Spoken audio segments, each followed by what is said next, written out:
Welcome to Parenting in the Time of Corona, SEL's first ever webinar, SEL4Newton's first ever webinar. My name is Sophia Aiello. I am SEL4Newton's Parent Engagement Committee Chair, but more importantly, I am a parent to 4 children, 1 at Brown and 3 at Ainger Elementary. At this moment, I'm completely out of my comfort zone, presenting in front of more than 250 registrants via an unfamiliar medium, but this demonstrates exactly how much I believe in the importance of SEL skills, such as understanding and managing emotions, feelings, and showing empathy for others, and establishing and maintaining positive relationships, especially now during a pandemic. This webinar is organized by SEL4Newton, a parent-driven initiative to enforce the social, emotional learning lessons taught in Newton Public Schools. This is an opportunity for members of our community to share strategies that will help us prepare for the summer. Our panelists tonight represent different roles to provide a variety of perspectives. We're all facing our own individual challenges during this pandemic, but the feelings are all so familiar and similar. SEL4Newton's hope is to bring us together to support each other and offer resources to help us not only get through these challenges, but to rise above them. While it's important that we recognize all feelings we are experiencing, such as frustration, I ask that we show our respect to one another, as we all are here for guidance and support. We are grateful to our teachers, social workers, SEL professionals, and parents who have volunteered their time to make this webinar possible. So let's hand our attention over to our moderator, Jim Vetter, Executive Director of Social Emotional Learning Alliance from Massachusetts, and our amazing panelists tonight. Thank you. Thanks, Sophia. And again, great to see so many people here on this webinar together, this chance to really just share with each other about what's been happening in your families, the kinds of concerns that you might have, and the kind of strategies that you might be developing in this really unprecedented time in the world. It's been wonderful that SEL4Newton, this parent-driven group, has come together, identified this panel, put this together. I've been very happy as Executive Director of the Social Emotional Learning Alliance for Massachusetts to have the chance to moderate tonight. SEL4Mass is the grassroots organization promoting effective social emotional learning in communities throughout Massachusetts. And we do that by raising awareness about the importance of social emotional learning, what it is, what the positive impacts are, by advocating for policy that supports effective social emotional learning, and by bringing people together, connecting people with each other and with best practice resources. And that's the idea tonight, is we've got a panel of folks from Newton who are going to have a chance to share the kinds of things that they have been seeing around this navigating, parenting, around social and emotional supports in this time of COVID-19. So I'd like to introduce the panel. Actually, I asked the panel to introduce themselves. So the panelists, if you just say hello one at a time and just tell us your name and what organization you're with and your role. And starting with Sally.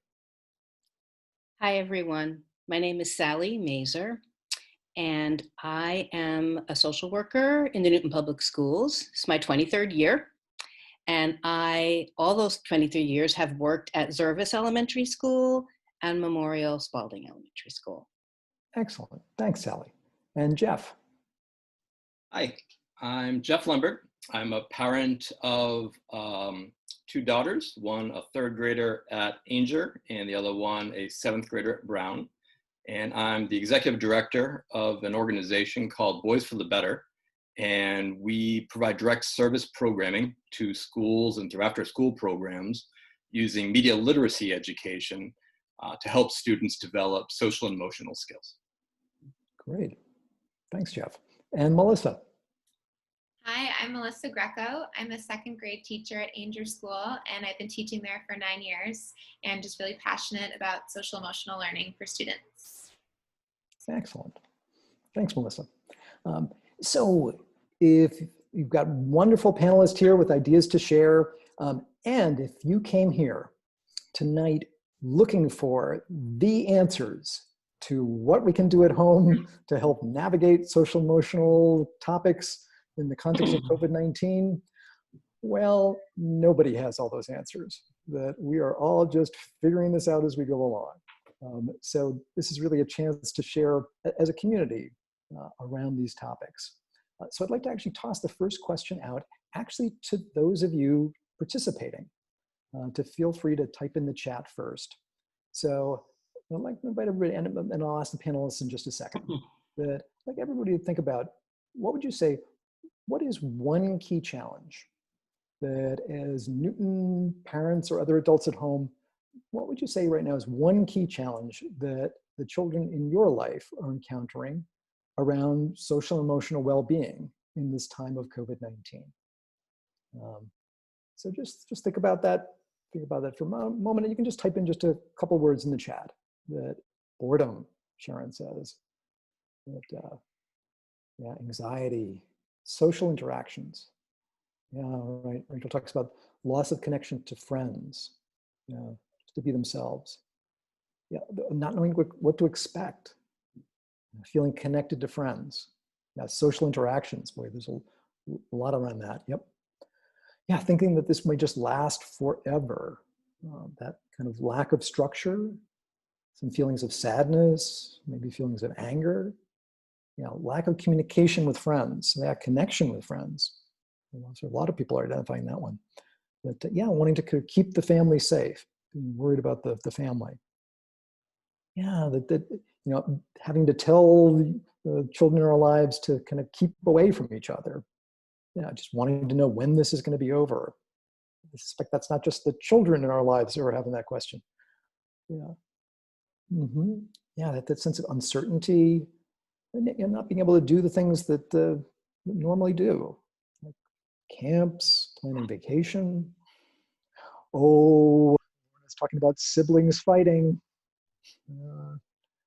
Yeah, missing friends. Sure. Yeah. Yeah, social interactions. Yeah. Yeah, right. Having to share the house with work from home. Oh, that's a big one. Yeah, so seeing that maybe even when children are trying to interact online, they may seem sort of very reserved, and I'm wondering how that's going to impact. Okay, so yeah, okay, so trying to do that homeschool curriculum, and that trying to balance the needs of all the children in the house. How do you sort of keep that curriculum going and still pay attention to the preschool child? Yeah, feeling like not much control. Okay. So, and we'll have a chance as we go that that chat will be open. Feel free to put in your questions or comments or ideas at any point as you go. So I'm wondering that folks on the panel, as you were hearing those kind of issues that folks were just raising in the chat, that I'm wondering from the conversations that you're having, maybe experiencing in your own families, but with the kind of things that you've been talking about with parents here in Newton. What were some of the things that resonated with you? What sounded like common things that you've been hearing from others as well? Sally? Well, I think a common theme that I'm hearing from so many families and kids is this disconnection with their peers, with their teachers, with the school experience in the neighborhood. And there really is a loss of that connection. And I think that it's a very painful loss. And what's tough as adults is that we don't have a date on the calendar that we can point to and say, oh yeah, well, just hold out until this date and then it's going to be over. Because that's the kind of reassurance that we are used to providing our kids. That's our role, is to be that reassuring voice, even in the face of such struggle. And so what we have are kids who are feeling disconnected and sad and mad about it. And then on top of that, we have adults who want to reassure but don't know when it's going to be over. And it's a really challenging combination of factors right there. So that's what I'm hearing a lot, is that conflict. between those two. Mm-hmm. Right.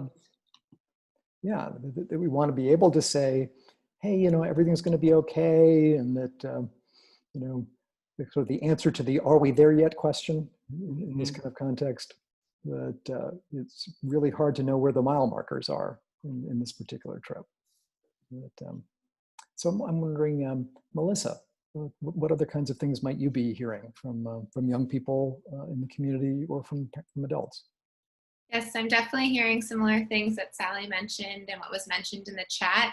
I think this social disconnection is huge, and I'm hearing from the parents and my students that some of the students, despite the Zoom opportunities, some of the students don't want to engage in those or feel nervous to engage in those. And sometimes when they do engage in the set up social interactions with their peers, maybe they feel nervous or don't know what to say and kind of at a loss for words.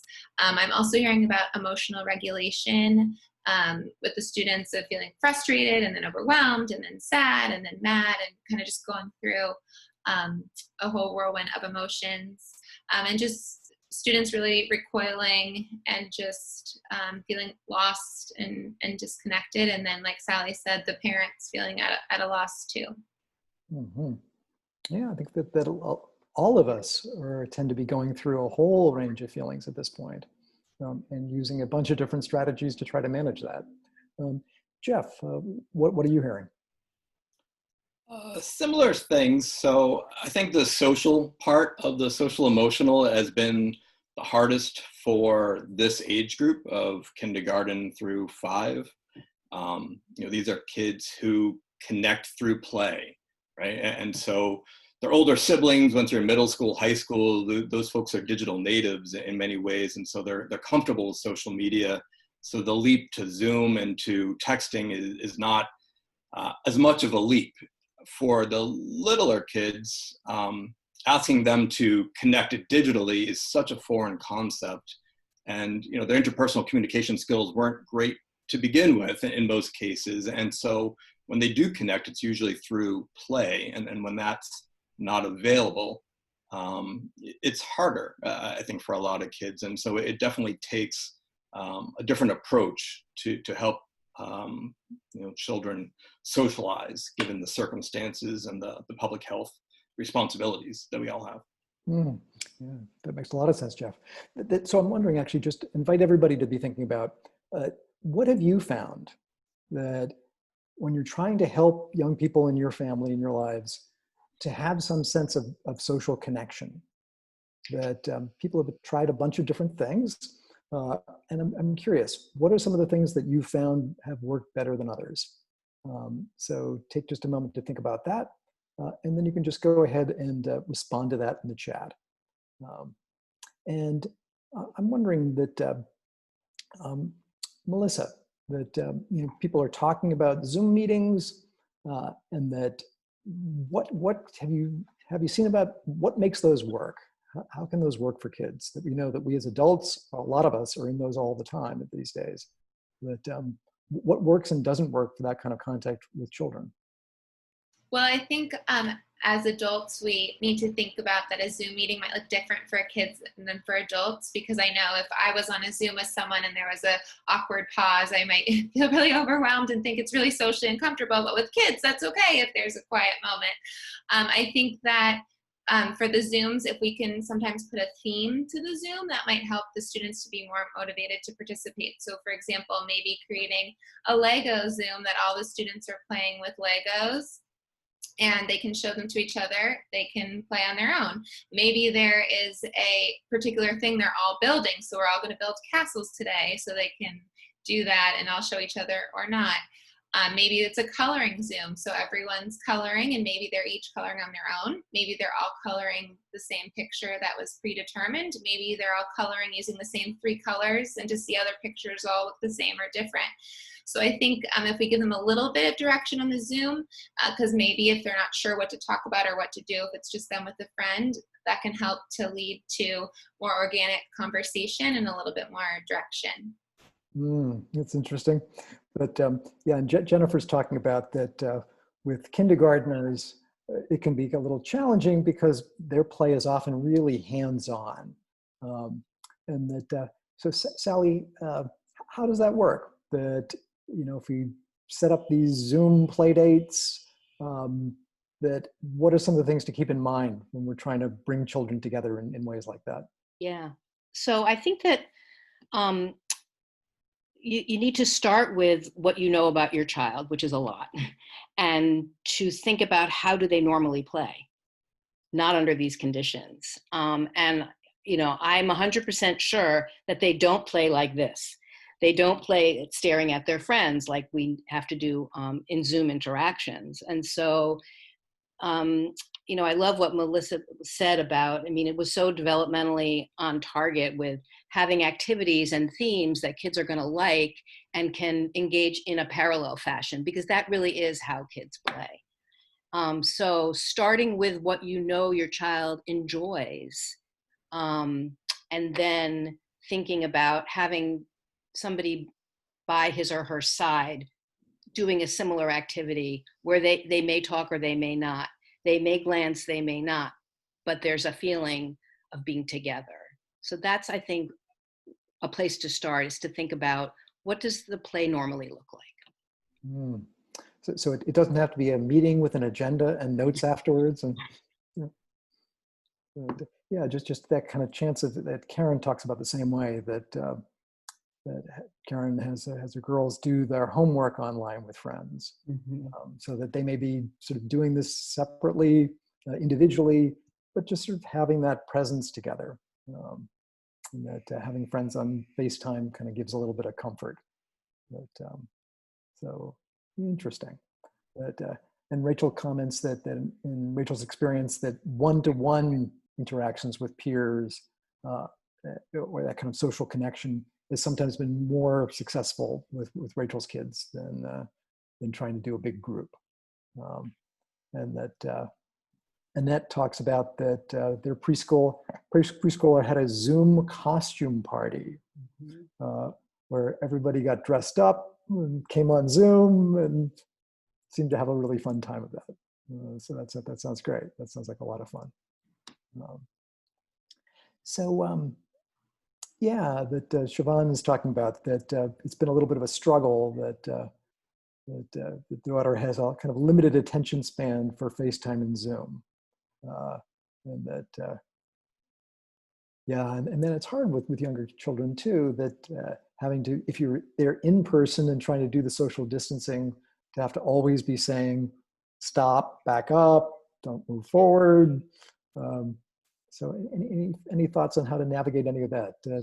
Jeff, any thoughts about actually getting together in person and how to make that work?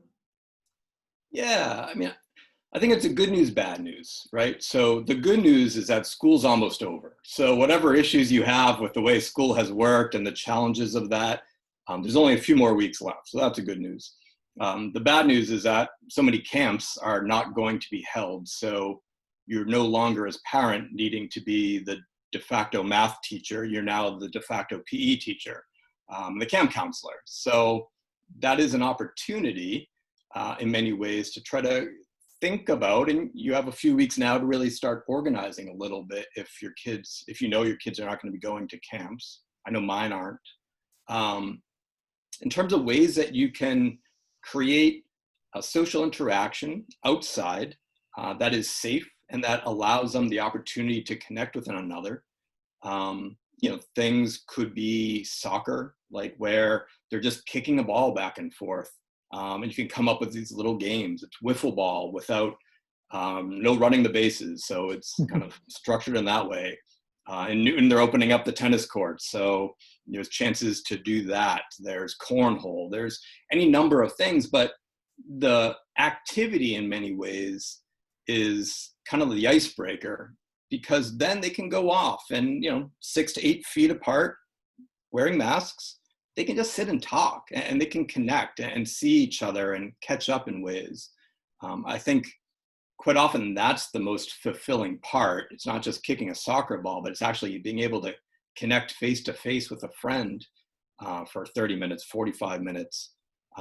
Yes, you're not going to have a counselor there manning the kid. You're going to have to, find the time, obviously, to be out there with them. But I think you can reach out to 2 or 3 families that your child's particularly close to and their kids, and make arrangements to get together at a playground or a park, not the play structure, but the field, and try to think about ways that kids can get together safely. It's such an amazing opportunity for them to kind of start moving into the summer and experiencing the great things that we all want for our kids during summertime. Mm-hmm. Yeah, I'm seeing in the chat the idea about supervised walks with friends, sort of keeping that 6-foot distance, can work for older children, but for younger children, maybe not so easy to keep those 6 feet, that 6 feet apart going. And Rachel talks about that, yeah, that parallel play is more fun than solo. And that Maria talks about that some of the best Zoom play dates for the kindergarten son is where both the son and the friend just propped up their iPads and then ran around like crazy, just playing a physical game together. And my guess is sometimes really paying attention to each other and sometimes not so much. Because again, as Sally was saying, just think about what it would be like if those children were actually together in the same room. That sometimes they would be focused on each other and sometimes not as much. So Jennifer's talking about that for in-person, it can help to have something like a physical barrier or a marker, like our family is on our picnic blanket and that other family is on that picnic blanket. And that just kind of sort of makes it clear, and it can make it a little more like a game, that we're in the yard and they're on the porch. So again, there are ways to sort of set easy boundaries there. But, Mitch is mentioning he's seen hats with those like pool noodles or something like that attached to it that can just sort of mark the 6 foot boundary there. That's a fun way to go about it. But, so folks have also mentioned about the kind of anxiety that some children have been feeling out of all this. And I'm wondering that, Sally, any kind of, actually toss this out to everybody first, that so if your child is feeling a little stressed out or anxious, that what are some of the things that you found have worked?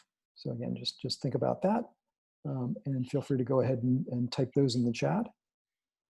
And Sally, what have you seen? What tends to work?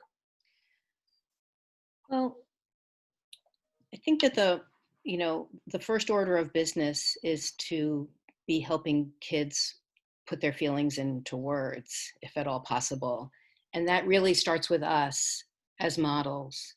And we have to find that sweet spot of being honest about some of the ways that we feel destabilized without overwhelming kids. So I'm not suggesting that we lay it all out there for them, but I think laying part of it out there for them is actually really useful because we are models to our kids, and that they need to see that everyone is feeling this range of feelings, and that sometimes it's anxiety, sometimes it's anger, sometimes it's frustration, sometimes it's sadness.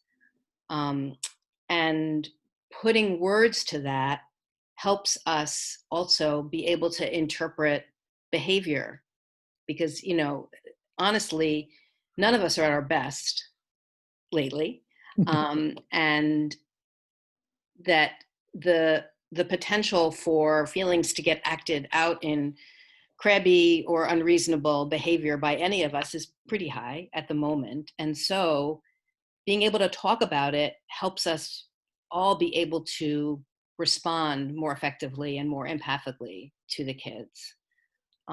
So that's sort of the first step. Mm-hmm. So being able, in a kind of an age-appropriate way, in a way that's age-appropriate for our children, to be able to share a little bit about how we're feeling and kind of normalize that. Mm-hmm. And then invite our children to share sort of what they're feeling. Yeah, and I see that a couple of people have typed in sort of various versions of, as a family, doing the peach and the pit reflection. Mm-hmm. or a kind of roses and thorns reflection. That, and Melissa, I'm wondering whether you've seen anything like that, sort of using that some sort of reflection. Yes, definitely. I think I've done the rose and thorn with my students, and I like the peach and pit too. That's very cute. Also, if you do rose and thorn, there could be a bud too of something you're looking forward to. But another thing to add on to what Sally said, if students are at an age where they can put it into words or even in a picture, having a worry jar can be really helpful. Maybe it's a family worry jar, or if each person in the family has a jar, so that when those worries come up, which they naturally will, there's a place to kind of put them. And then maybe there can be a time, at night or 10 minutes of the day or time set aside to go through those worries. And like Sally said, to see what the students are feeling can help us kind of know what's going on inside and interpret their behavior. I think also too, maybe for some of the younger students, I know one of my students is really connected to her dolls recently, and she's been talking to her dolls. So maybe there's a worry stuffed animal that students feel comfortable to tell their worries to. So that can be some helpful strategies. Mm. And that Sharon mentions about that Sharon's daughter keeps saying things like that she doesn't want to die. And Mike is talking about that their girls have had nightmares, including about maybe losing the parents. And yeah, that I'm wondering Sally, any kind of thoughts about that? Sure. Does that seem, would you expect that something like that coming up? And Absolutely. I think that is a really normal reaction to a really abnormal situation. I mean, first of all, I think that it's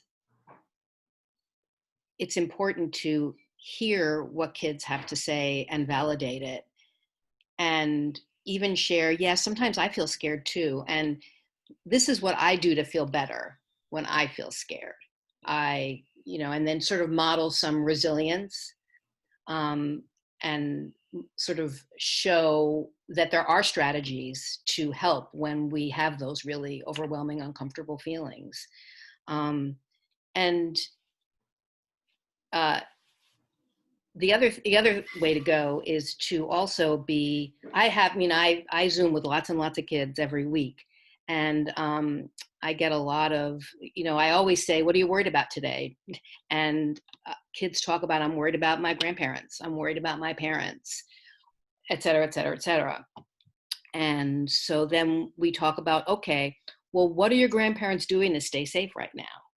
And to sort of try and help kids enumerate, because there are things that we all can do and all are doing. And sometimes kids, they don't really make that connection. Oh yeah, we have to be 6 feet apart, but they're not really thinking that's to stay safe. That's to stay healthy. That's to keep other people healthy. So we have to give them the big picture. That's our job, is to give them that big picture. And then I would also monitor, if you're hearing a lot of that from your child, sort of more than feels sort of quite right to you, knowing your child, then you might want to think about your sort of home environment. And, is the news getting left on inadvertently in the kitchen or on the television? Are there things online that might be frightening kids right now? So we do have to monitor the news for them and the media, because it's pretty overwhelming for us folks. So if they get little snippets, then that can be really overwhelming for kids. mm-hmm, mm-hmm.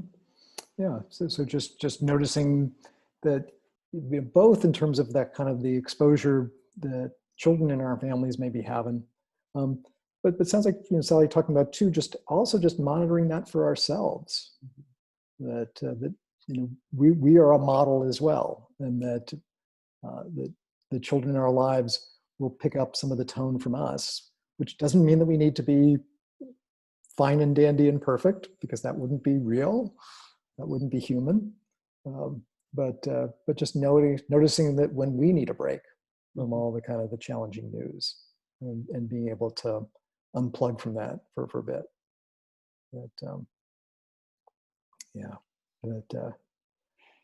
So interesting that and folks are talking about different kind of comfort strategies. So things like doing puzzles before bedtime has been comforting for some. And folks are talking about the importance about sort of keeping up some sort of routines. And I'm wondering whether other folks are seeing that too, and what you would think about that. So Melissa, Jeff, wondering what you're thinking. Sure. I mean, I guess I would go back even a little bit to what we were just talking about in terms of the way that we present as parents. So my background is journalism and education as a second career. Storytelling has been a big part of my work, and it's a big part of my work now with Boys for the Better in terms of media education. How we talk about things, is an opportunity to reframe the narrative, right? And so absolutely, like, it's natural that as parents, we're going to be talking about the good, bad, and ugly, but it's an opportunity then to reframe the narrative to really focus on the way that tough circumstances can be positive in many ways, right? And so in the case of my youngest, third grader, like, her digital literacy skills are now off the charts because of all the time she's spent on Zoom. Her self-management skills have really improved quite a bit just out of necessity. There's opportunities because we're all together. We look for opportunities to give her more responsibility. So if we're making dinner, she's got the salad, she's making the salad. And every night it's going to be the best salad you can imagine. And so it's a way to prop up them and to feel like they have control. One of the great things about video games, and I know for a lot of parents, it's a big time suck and there's worry about how much time on screen. And that is an issue. But one of the nice things about video games is it gives children a sense of control. They control the environment. They can experience rewards and accomplishment. And those are really nice things to have in many ways. And so I guess I would offer advice to say that, the way that we present and the way that we structure stories, the media that we can engage our kids in. So whether, you're watching a Doc McStuffins with your child, or, watching the 100th episode of Daniel Tiger or the Ice Age trilogy. I think there's always circumstances that the characters are going through where they're having a hard time with something. And to be able to kind of pull that out for your child and talk about it with your child about how the character got through a tough time. I think stories are a nice way to kind of ground a common experience and to see the light at the end. And Jeff, that you do a lot of work around media literacy and online media literacy. That I'm wondering that folks have been raising some concerns about the amount of screen time that kids are having right now. So what do you think about in terms of that? Yeah, it really depends on age, I think, first off. So what is appropriate for a child age 2 to 5, which really should be, a max an hour a day, is different than what you would have for your 5th grader who's, 10 or 11 years old. I think it's something where you want to set the parameters up front and not just kind of come in and be like, oh, you on again? Like, let's get off. Setting common expectations about how much time is the right amount of time and giving them that responsibility. It doesn't mean they're always going to abide by it, but having that kind of framework helps a lot. I think, frankly, what they're doing online and who they're doing it with is more important than the amount of time they're spending to some degree. And so you want to think about what is it that they're actually doing. There's some incredible online games and learning platforms that are out there, and that's what we have in these times. So I think we all, have to relax a little bit. My kids get it a lot from their media literacy education dad. And so we've certainly kind of lightened up a bit, but I think setting parameters is helpful. Nice. And that Aiden has put in the chat that there's a channel, YouTube news channel that talks about good news. So that might be one way. So folks are talking too about that we're getting lots of good ideas about ways that we could sort of set up supports for our children. But this can also be kind of overwhelming. That, how do we do this? That some of us are out working, some of us may be essential workers out there working, that some of us may be working from home, or just handling the stress of living in this world. So how do we go about doing all this and having our own things that we need to attend to at the same time? Sally, do you have some thoughts about that? Yeah. I mean, I'm so aware also just hearing what everyone's saying in the chat and in my work that I think that we're in the position of saying no to kids so much these days. So, and that kind of takes a toll on everyone.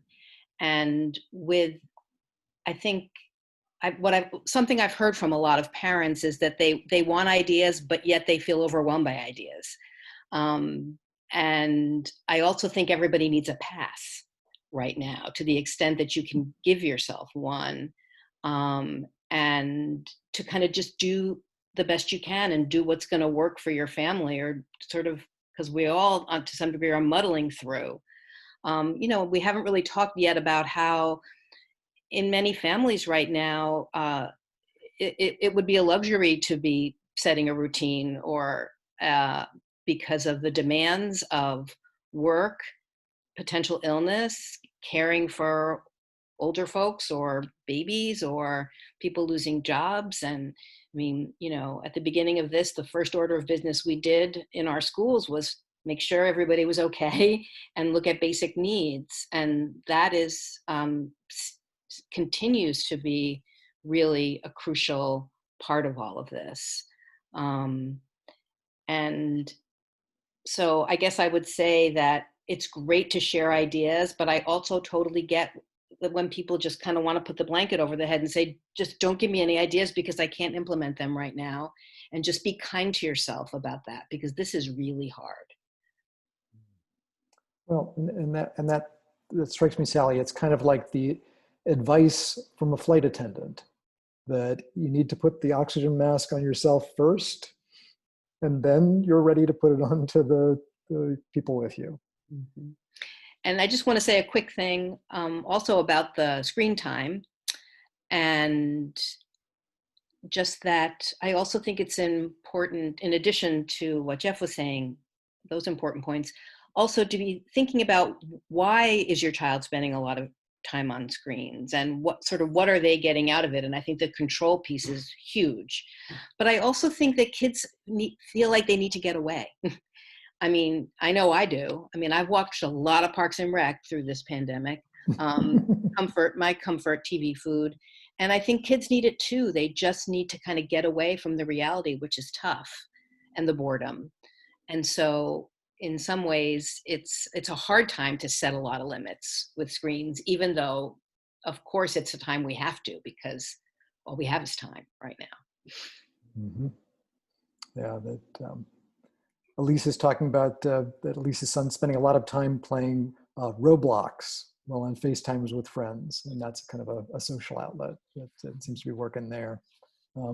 But Marie talks about that, kind of building on what you were saying, Sally, that, and I suspect others on the panel may be feeling too, that feeling that it's hard to give as much time to the children in our lives when we also have our own work that we're trying to do. That, that there's sort of the lovely idea about somehow working from home is going to make all this easy in some ways. And that, folks are feeling kind of torn about, wanting to keep feeling maybe privileged in being able to keep going with our jobs from home where some others can't. But at the same time, how do you do that?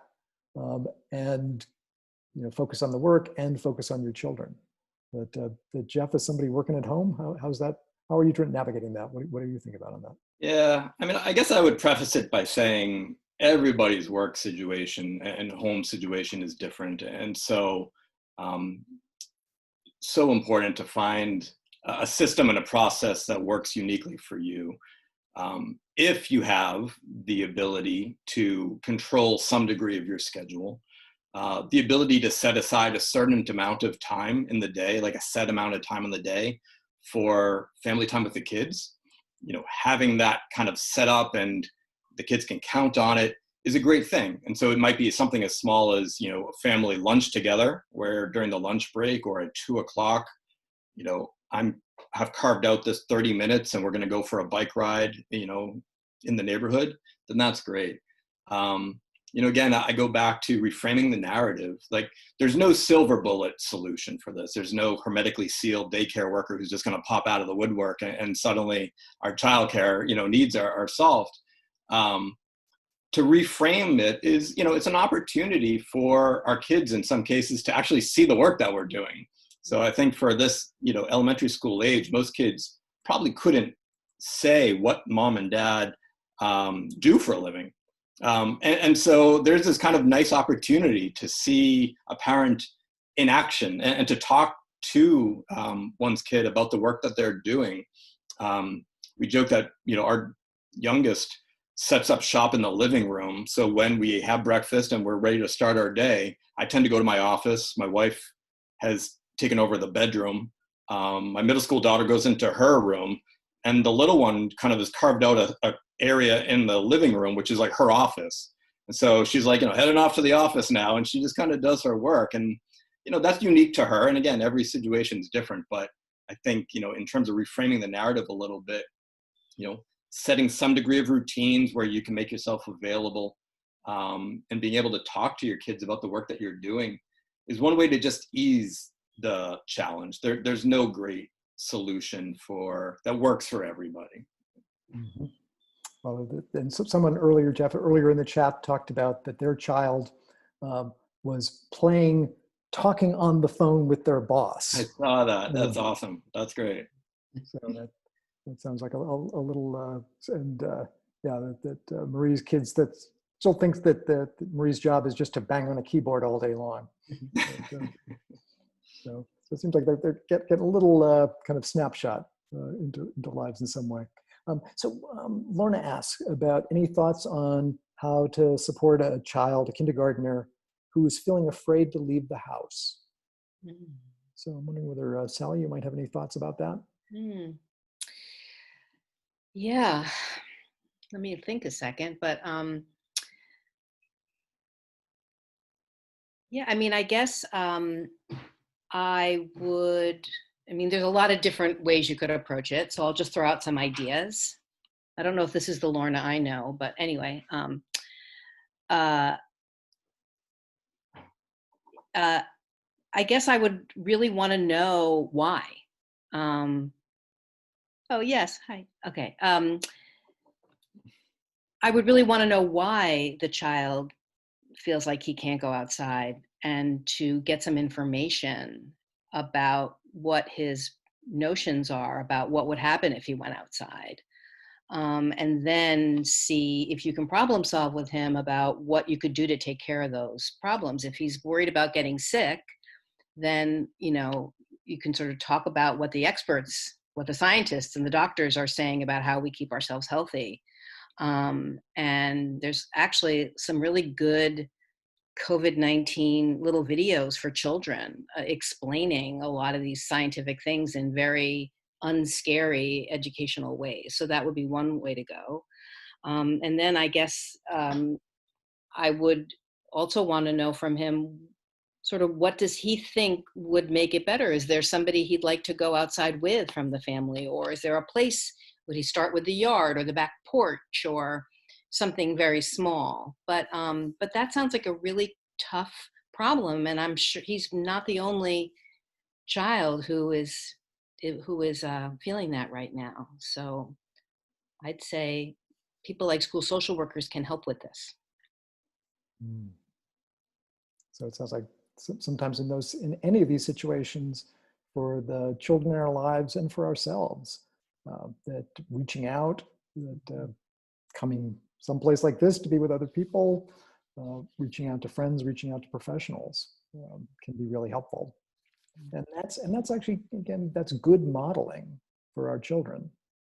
That with a lot of health plans now, for those of us who are privileged and have good health insurance, a lot of health plans now, both private and public, are offering telemental health services. And that, Yes. and I know when I tried, it felt a little funny the first time talking to a counselor on something that looked like Zoom, but it actually worked really well and was very convenient. Could set that up and not have to travel someplace for an appointment. So just being able to give ourselves those kinds of supports and reach out for those supports for our children can be a helpful piece as well. And again, just the better we get the support that we deserve and need, the better modeling that is for our children as well. So I see a number of ideas in the chat about people are talking about different ways to create some sort of sense of structure in the day and the week. People setting up different kind of schedules and touch points. And again, this is not to suggest one more big project to put on one's list. These are just opportunities there. That Mike talked about having a regular morning meeting. That and I guess does Pledge of Allegiance. So again, it sounds like just trying to create, looking at what are the things in that child's normal day, sort of typical day, that have created that kind of sense of routine or normalcy. So if it was during this period that's just wrapping up now, it was school time, if the child always had morning meeting at school as part of the responsive classroom program in Newton, but doing some version of that at home. And that just anything that will create that sense of that things are continuing. And that folks are talking too about ways to reach out and get additional support that with so other family members, grandparents, and so on. Talking about grandparents giving homework support has been a real relief in that family. And again, that you may have some children, particularly younger, who are going to say, if that's on Zoom, count me out. But again, that may be that it doesn't have to be the kind of face-to-face conversation that Sally was talking about earlier, and Melissa as well. That could be just having the FaceTime or Zoom running, so that there is a friendly, loving presence there for the child as well. Yeah, Elise is talking about that for telemental health, that typically in this period, copay is often waived as well. So that for most plans, there's actually no charge at all to use those services, particularly during this COVID-19 time.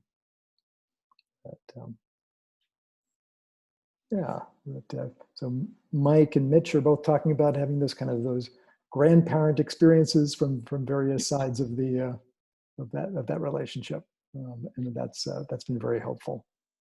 Yeah. So that's interesting. So Maria's talking about that even though the kindergarten son has been fighting not wanting to do class Zooms, that same son has really got into FaceTime with grandparents. And can almost manage the technology of that independently. So just thinking that it's sort of maybe it's because it's less pressure. Yeah. So interesting. So as Sally was suggesting earlier, just figuring out in any of these situations, knowing your own child, and just trying to understand more about what may be behind this behavior, that what it may be an expression of. So rather than just responding to the behavior itself, but being able to think about what's the kind of need that's trying to be filled there as well. So wondering what folks are thinking about that how can folks just deal with the kind of pressure that all of this is bringing up for so many people. Melissa, I'm wondering, any ideas that you might have about, as folks are feeling so pressed about all of this all the time, that any kind of strategies that might help? Well, first, I just want to say that, I mean, I can only speak for myself, but I know my colleagues as well, that we just really think all of you parents are amazing. And I think that we hope that we're sending the message of like, it's okay. It's okay if you don't get to everything. You can let it go. If your child is choosing between doing a writing assignment or wanting to play outside, that's okay.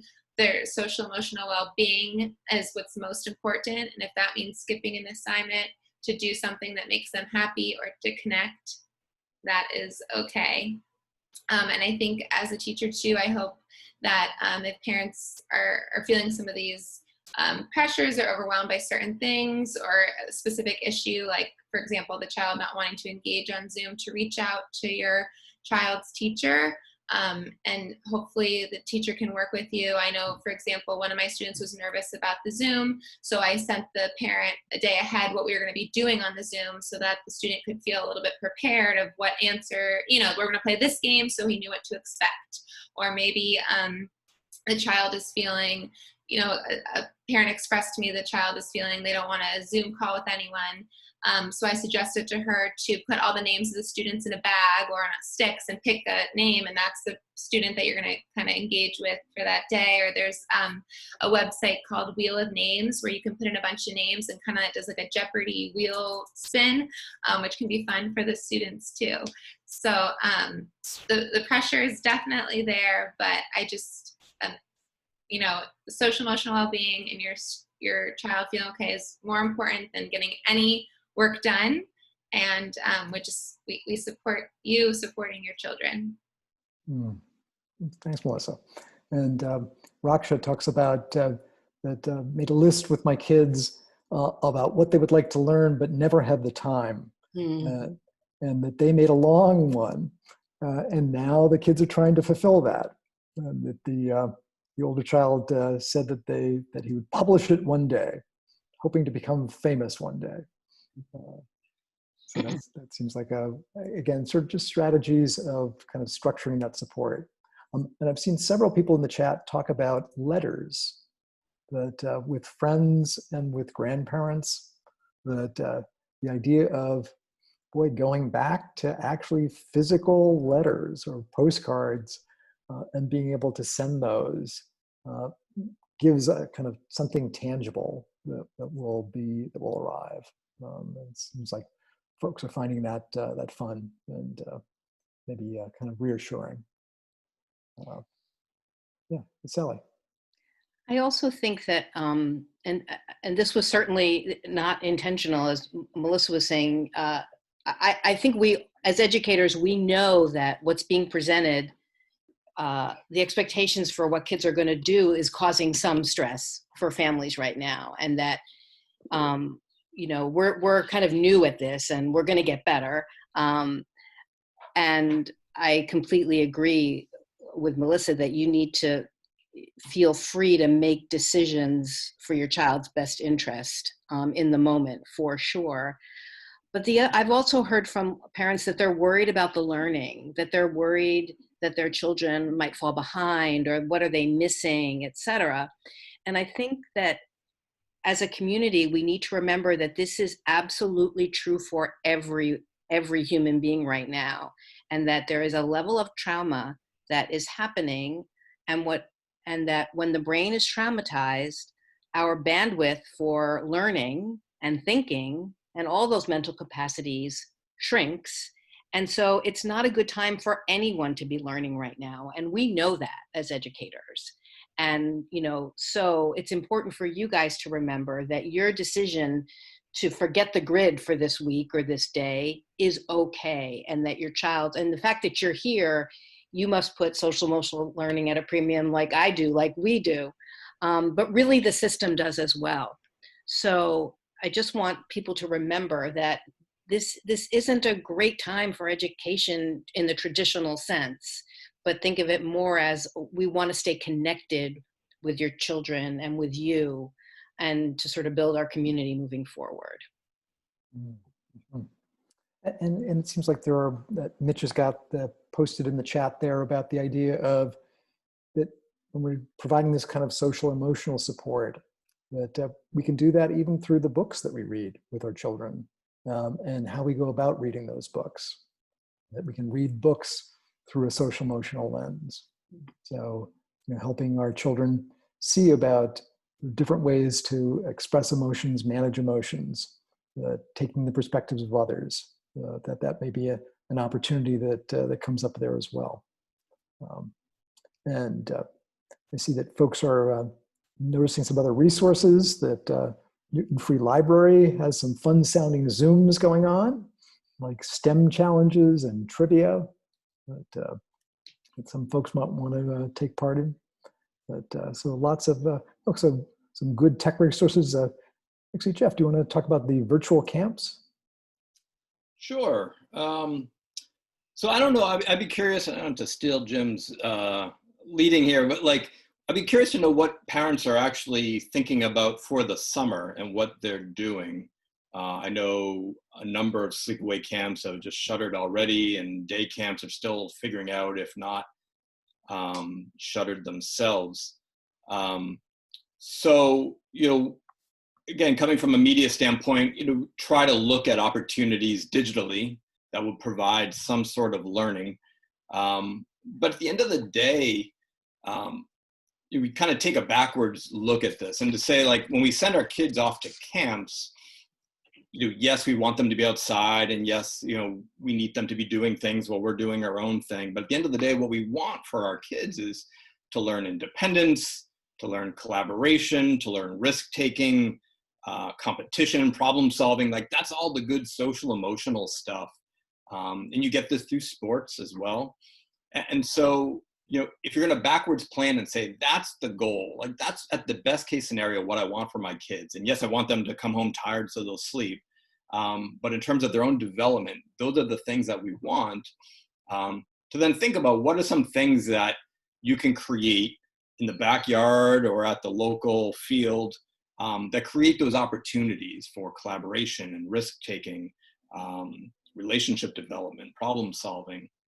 Again, we're all having to be camp counselors and PE teachers and being really creative, but it might be, pitching a tent in the backyard, and that's camping, and it's, having your kids figure out how to pitch a tent. Or if you have a little fire pit, being able to figure out how to put food together. Little things that seem small, the value in terms of accomplishment could be really big. And so to really think from it in that way, again, there's no great silver bullets as to how to make up for all the lost time and opportunities this summer.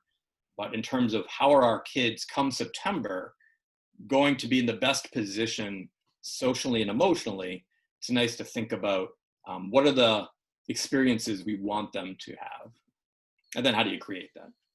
Mm-hmm. And it seems like coming together like this forum tonight, and having a chance to share with other families, other adults, what kind of strategies you're navigating, the challenges that you're coming across, the ideas that you're coming up with, can be really helpful to just providing the kind of support for each other. Where in a situation where there's no one right answer, just knowing that there's support out there can be really important. And that's one of the reasons why this group of Newton parents came up with SEL4Newton, and the opportunity tonight to be able to bring so many people together, and all the kind of rich sharing that was been happening tonight from the panel and from all of you in the chat as well. And so please be on the lookout for other opportunities coming up for SEL4Newton. If you have ideas about what you'd like to see to be able to connect parents and other members of the community around the social emotional learning and well-being of young people in Newton, please do reach out to SEL4Newton as well. So I'd like to say a thank you to our panel, to Sally Mazur, Melissa Greco, Jeff Lambert, and also to the folks who've worked on this behind the scenes, Jamie Lightfoot, Sophia Aiello, Karen Guerin, Elsa Gennaro, and Mitch Lyons, the president of SEL4Mass, who actually is the founder of the SEL4Mass group that spawned this SEL4Newton. And to all of you for all the ideas that you've been sharing tonight. Thank you so much. and I hope you have a very good rest of your evening.